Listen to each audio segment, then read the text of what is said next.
जय हिंद दोस्तों। आज हम बात करेंगे स्टैटिक जीके का। ये स्टैटिक जीके का पोर्शन आपका बिहार पुलिस के लिए स्पेशली है, एनटीपीसी में भी काम आएगा। जितने भी आप गवर्नमेंट एग्जाम देंगे अप्रोक्स ये आपका जो है 40 से 45 वीडियो रहेगा, जिसमें कि आपका पूरा जो है स्टैटिक जीके कवर होगा, वो जीएसी है। चलिए आज हम शुरू करते हैं जनवरी महीने से। ये 1 जनवरी को जो है डीआरडीओ का गठन हुआ था। डीआरडीओ की स्थापना हुई थी 1 जनवरी को। डीआरडीओ का फुल फॉर्म बहुत जरूरी है, defence research development organisation. Defence research development organisation DRDO का स्थापना के साथ साथ दोस्तों 1 जनवरी को जो है वैश्विक परिवार दिवस मनाया गया। वैश्विक परिवार दिवस मनाने की जरूरत क्यों पड़ा? तो दोस्तों लोगों के बीच जो है, परिवारों के बीच बहुत दूरियां आती जा रही है, तो इसको बढ़ावा देने के लिए अंग्रेजी कैलेंडर के पहले ही दिन 1 जनवरी डिसाइड किएगा, जिस दिन जो है वैश्विक परिवार दिवस मनाया जाएगा। अब बात करते हैं दोस्तों डीआरडीओ के बारे में। तो ये जो है रक्षा अनुसंधान संगठन है, मिसाइल भेजता है। डीआरडीओ ध्यान दीजिएगा, मिसाइल छोड़ने का काम डीआरडीओ करता है, जबकि जो है उपग्रह छोड़ने का काम, सैटेलाइट भेजने का काम ये जो है इसरो करता है। दोस्तों देखिए डीआरडीओ का मुख्य कार्य क्या है? मिसाइल भेजना। उड़ीसा के चांदीपुर जो है, चांदीपुर नामक एक जगह है जिसका जो है व्हीलर द्वीप पहले नाम था, लेकिन एपीजे अब्दुल कलाम द्वीप उस व्हीलर द्वीप का नाम पड़ गया है। तो व्हीलर द्वीप या एपीजे अब्दुल कलाम द्वीप पे जो है अब्दुल कलाम मिसाइल सेंटर है, जहां पे डीआरडीओ जो है मिसाइल वहां से छोड़ता है। दोस्तों अब हम बात करें इसरो की, तो इसरो जो है Indian space research organisation. Indian space research organisation ISRO का गठन 15 अगस्त 1969 को होता है। मुख्यालय बेंगलुरु है। अगर डीआरडीओ की मुख्यालय की बात करें दोस्तों, तो सुरक्षा का सबसे बड़ा जिम्मेदारी दिल्ली को रहता है। डीआरडीओ का मुख्यालय नई दिल्ली है, जबकि जो है सैटेलाइट भेजने का मुख्यालय जो है बेंगलुरु है। इसरो का मुख्यालय बेंगलुरु है। दोस्तों ये इसरो का जो है श्री हरिकोटा में सतीश धवन अंतरिक्ष केंद्र, सतीश धवन अंतरिक्ष केंद्र से जो है ये सैटेलाइट छोड़ा जाता है। और उड़ीसा के जो है व्हीलर द्वीप से जो है मिसाइल छोड़ा जाता है। उड़ीसा के व्हीलर द्वीप, जिसका वर्तमान नाम क्या हो गया, एपीजे अब्दुल कलाम, जहां से मिसाइल छोड़ा जाता है। और वहीं अगर हम बात करें तो जो है सैटेलाइट छोड़ने के लिए जो है सतीश धवन अंतरिक्ष केंद्र। इसरो के जनक जो है विक्रम साराभाई को मानते हैं, जबकि परमाणु बम के जनक जो है भारत के लिए जो है होमी जहांगीर भाभा। दोस्तों अगर इनका जो है प्लेन क्रैश में जो है अगर मृत्यु नहीं होती, तो भारत कब का परमाणु जो है परमाणु संपन्न जो है बन चुका होता, जो कि 1998 में बना था। मिसाइल मैन किसे कहते हैं? एपीजे अब्दुल कलाम को। मिसाइल मैन जो परमाणु प्रशिक्षण हुआ था, जो सफल परमाणु प्रशिक्षण हुआ था, वो एपीजे अब्दुल कलाम के नेतृत्व में हुआ था। प्रधानमंत्री अटल बिहारी वाजपेयी थे। दोस्तों बात करें 1969 जो है, देखिए हर सन देश में कुछ ना कुछ होता है, ऐसा नहीं है, लेकिन जो है 1969 में कुछ ज्यादा ही बेहतर हुआ। 14 बड़े बैंकों का राष्ट्रीयकरण हुआ। यह राष्ट्रीयकरण इसलिए हुआ क्योंकि जो गरीब लोग भी खाता खुलवा सके, बैंक से जुड़ सके। क्योंकि आज के भी डेट में बहुत सारे गांव देहात क्षेत्रों में जो है साहूकार की बहुत ज्यादा जो है ब्याज पे लोन देते हैं, बहुत पैसा लगता है आज भी।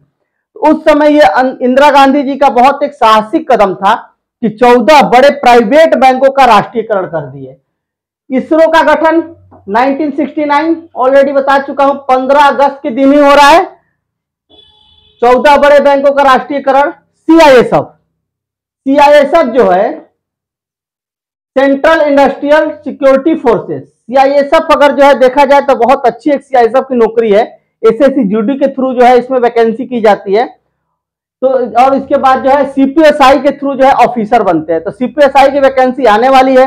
एसएससी का आप एग्जाम दे चुका है, रिजल्ट आने वाला है। सीआईएसएफ सबसे बढ़िया है एसएससी में बात किया जाए तो सीआईएसएफ का गठन होता है 1969 में।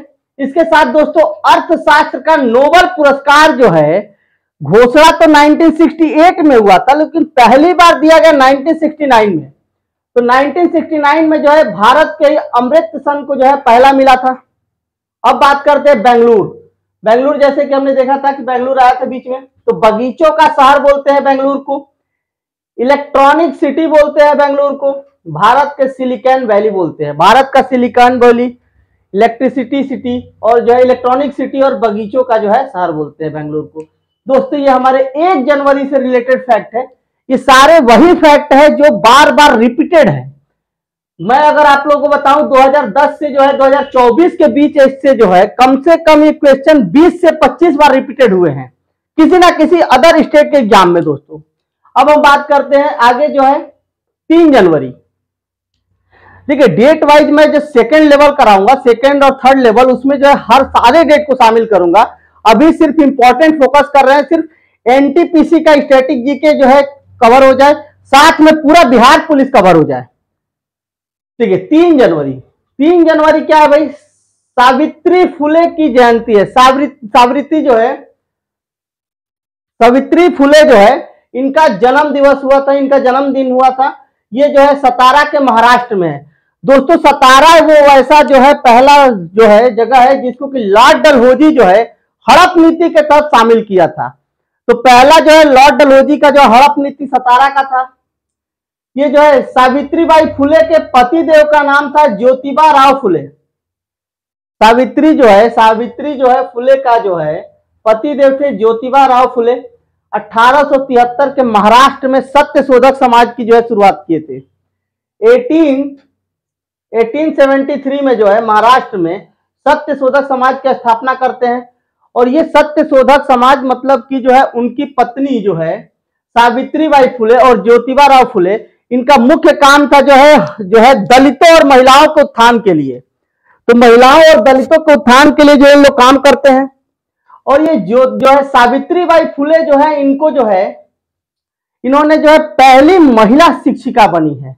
भारत की पहली महिला शिक्षिका बनने का जो है गौरव इन्हीं के पास है। साथ में जो है देखिए विधवा आश्रम भी शुरू करती हैं। 1848 में जो है बालिकाओं के लिए विद्यालय का स्थापना करती हैं। इन्होंने जो है सावित्रीबाई फुले को नारी आंदोलन की जननी कहा जाता है। महिलाओं के अंदर जो है आंदोलित होने का जो है शुरुआत इन्होंने ही किया था, क्योंकि जो है पहले टीचर बनी है, इसके बाद जो है बच्चों के लिए जो बालिकाओं के लिए विद्यालय बना रही है। तो इसलिए जो है नारी आंदोलन का जननी जो है सावित्रीबाई फुले को कहते हैं। 1848 में लॉर्ड डलहौजी जो है राज हड़प नीति के तहत सतारा को हड़प लिया था। पहला वो राज्य था जिसको हड़पा था। राज्य हड़प नीति के जनक जो है लॉर्ड डलहौजी को कहते हैं दोस्तों। अब हम बात करते हैं 4 जनवरी, लुईस ब्रेल दिवस। लुईस मतलब कि एक बहुत बड़े शिक्षाविद थे, फ्रांस के रहने वाले थे। इन्होंने जो है अंधे लोगों के लिए, जो देख नहीं सके, उनके लिए जो है एक लिपि शुरुआत किए थे। फ्रांस के रहने वाले थे। फ्रांस की राजधानी पेरिस जो है सीन नदी के किनारे है। फ्रांस की राजधानी पेरिस किस नदी के किनारे है? सीन नदी के किनारे है। और पेरिस को विश्व का जन्नत भी कहा जाता है। यूनेस्को का मुख्यालय भी पेरिस में है। फ्रांस की क्रांति दोस्तों बहुत इंपॉर्टेंट है। जब मैं हिस्ट्री का क्लास लेता हूं तो इसका पूरा डिटेल आप लोगों को बताऊंगा। अभी आप थोड़ा बहुत समझ लीजिए। फ्रांस की क्रांति जो है 1789 में हुआ था, 1779 में हुआ था। और जो है लुई 16 जो है इस क्रांति के जो है शासक थे उस समय। लुई 16 जो है जब शासक थे तो यह फ्रांस की क्रांति हुई थी और पूरी दुनिया में फेमस है ये फ्रांस की क्रांति। इसके जो है समानता, बंधुता और भ्रातृत्व की भावना के लिए किया गया था कि एक बार समानता होनी चाहिए। फ्रांस की स्वतंत्रता दिवस दोस्तों 14 जुलाई है। फ्रांस की स्वतंत्रता दिवस 14 जुलाई। भारत का स्वतंत्रता दिवस 15 अगस्त। पाकिस्तान का 14 अगस्त। 14 जुलाई किसका है? फ्रांस का है। पाकिस्तान का कितना है? 14 अगस्त है। माप तौल की दशमलव प्रणाली भी फ्रांस की है। माप तौल की दशमलव प्रणाली के जनक कौन है? फ्रांस है। पेरिस समझौता दोस्तों 2015 में होता है, ग्रीन हाउस को कम करने के लिए किया गया था। इसमें जो है कार्बन डाइऑक्साइड की जो है मात्रा को कम करना था। तो आपको इतना याद रखना, पेरिस समझौता 2015 किससे रिलेटेड है? ग्रीन हाउस से। ग्रीन हाउस में क्या होता है? CO2 की मात्रा ज्यादा होती है, उसको कम करना रहता है। क्योटो प्रोटोकॉल 1997 में हुआ था, जापान में हुआ था। इसमें भी जो है CO2 के उत्सर्जन में कमी के लिए किया गया था। और मॉन्ट्रियल प्रोटोकॉल जो है 1987, मॉन्ट्रियल कनाडा, ओजोन परत की संरक्षण के लिए। देखिए दोस्तों जो है ये CO2 के उत्सर्जन में विश्व भारत पे दबाव बनाता है कि आप जो है भैया CO2 का उत्पादन कम करिए, कोयले की खपत कम करिए। भारत इसके बदले कहता है भैया हमको यूरेनियम दीजिए, यूरेनियम देंगे तो हम बिजली जो है परमाणु बिजली संयंत्र से बनाएंगे, ना कि कोयला से बनाएंगे। आप तो उसके लिए बैन लगा के रखे हैं हमको। तो ये थोड़ी सी समस्याएं चलती है सबके लिए। अब जो है तो ये दोनों जो है पेरिस समझौता जो है ग्रीन हाउस गैस को कम करने के लिए, और क्योटो प्रोटोकॉल जो है CO2 को कम करने के लिए, और मॉन्ट्रियल प्रोटोकॉल जो है ओजोन परत के संरक्षण के लिए। और 16 सितंबर को ओजोन परत संरक्षण दिवस मनाया जाता है। 16 सितंबर को जो है ओजोन परत संरक्षण दिवस जो है मनाया जाता है।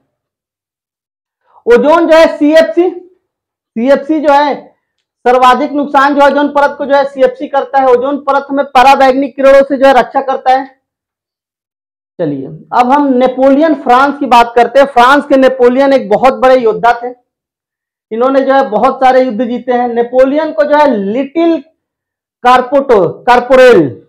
लिटिल जो है कारपोरेल के नाम से जाना जाता है। पिता का नाम जो है कार्लो बोनापार्ट जो है। नेपोलियन का जो है निक नेम या जो है लिटिल कारपोरेल, और पिता का नाम कारोल बोनापार्ट। और इन्होंने जो है युद्ध जीता, जो है युद्ध किया था ट्राफलगर का युद्ध। ट्राफलगर का युद्ध जो है नेपोलियन और इंग्लैंड के बीच हुआ था, और उनका अंतिम युद्ध जो है वाटरलू का युद्ध हुआ था 1815 में, और 1821 में वो मर जाते हैं। और भारत के समुद्रगुप्त को जो है भारत का नेपोलियन कहा जाता है। समुद्रगुप्त को जो है भारत का नेपोलियन कहा जाता है। इसका यह है कि जो है आर्यव्रत मतलब उत्तरी गोलार्ध में, भारत के उत्तरी क्षेत्रों में जो है 9 शासक हराए थे, जबकि जो है दक्षिणावृत्त यानी कि नीचे के दक्षिण भारत में जो है 11 शासक हराए थे। सिक्कों पे जो है इनका वीणा जो है वीणा बजाते हुए दर्शाया गया, जिससे पता चलता है कि ये संगीत के प्रेमी हैं। इलाहाबाद के प्रस्ती लेख से ये पता चलता है कि ये जो है युद्ध के बारे में जो है जानकारी मिलती है कि इतने राजाओं को हराए थे। ठीक है, और ये जो है इलाहाबाद के प्रस्ती लेख बहुत इंपॉर्टेंट है युद्ध के बारे में। समुद्रगुप्त के युद्ध के बारे में कहां से जानकारी मिलती है? तो इलाहाबाद की जो है प्रस्ती लेख से मिलती है। प्रस्ती लेख जो है चंपू शैली में। चंपू शैली हम उस शैली को कहते हैं जिसमें कि जो है गद्य और पद्य दोनों में लिखा गया हो। समुद्रगुप्त की उपाधि जो है कविराज, कविराज के बाद जो है विक्रमांक, अश्वमेध कर्ता और परम भागवत। परम भागवत इसलिए क्योंकि विष्णु भगवान के उपासक थे। कविराज इसलिए क्योंकि संगीत प्रेमी थे। विक्रमांक मतलब कि वो जीत हासिल कर किए थे, और जो अश्वमेध यज्ञ के कर्ता मतलब कि अश्वमेध कराए थे। परम भागवत मतलब होता है विष्णु भगवान के उपासक, और वो जो है परम भागवत है, इसकी जानकारी जो है मिलती है गया के ताम्र अभिलेख में। दोस्तों समुद्रगुप्त से 2 जो है अभिलेख याद रखिएगा, गया के ताम्र अभिलेख और जो है इलाहाबाद के प्रस्ती अभिलेख। जय हिंद दोस्तों।